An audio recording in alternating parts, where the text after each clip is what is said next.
વડાપ્રધાન નરેન્દ્ર મોદીના નેતૃત્વમાં કેન્દ્ર સરકારના 11 વર્ષ પૂર્ણ થયા છે। આ અવસરે ભારતીય જનતા પાર્ટી દ્વારા દેશભરમાં 11 વર્ષ સેવા, સુશાસન અને ગરીબ કલ્યાણ અભિયાનની શરૂઆત કરવામાં આવી છે। આ અભિયાનના ભાગરૂપે ભરૂચના વેજલપુર વિસ્તારમાં ખારવા પંચની વાડી ગામડિયા વાડ ખાતે આયુષ્યમાન અને વયવંદના યોજનાનો વિશેષ કેમ્પ યોજાયો હતો।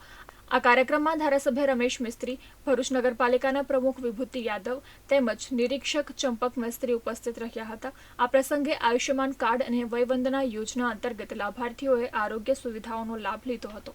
નરેન્દ્રભાઈ મોદી દ્વારા સમગ્ર દેશમાં વયવંદના આયુષ્યમાન કાર્ડની યોજના અમલમાં લાવી છે।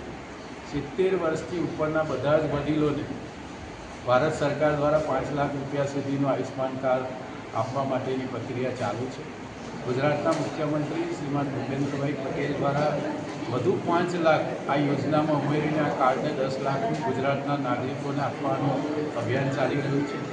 આજે ભરૂચ શહેરના આજે અને આવતીકાલે તમામ વોર્ડમાં આના માટે ભારતીય જનતા પાર્ટીના નગરપાલિકાના સભ્યો દ્વારા કેમ્પ લગાવવામાં આવી રહ્યો છે। ભરૂચના તમામ નાગરિક ભાઈઓ બહેનોને વિનંતી કરું છું કે આ કેમ્પમાં જઈને 70 વર્ષથી ઉપરના બધા જ વડીલો આ વયવંદના આયુષ્યમાન કાર્ડ લઈને અને પોતાને કોઈપણ પ્રકારની આરોગ્યની મુશ્કેલી પડે તો ભારત સરકાર દ્વારા જેટલા પણ હોસ્પિટલો સાથે કોન્ટ્રાક્ટ કરવામાં આવ્યો છે ત્યાં આયુષ્યમાન કાર્ડનો ઉપયોગ કરે અને એનો સરકારનો લાભ લે।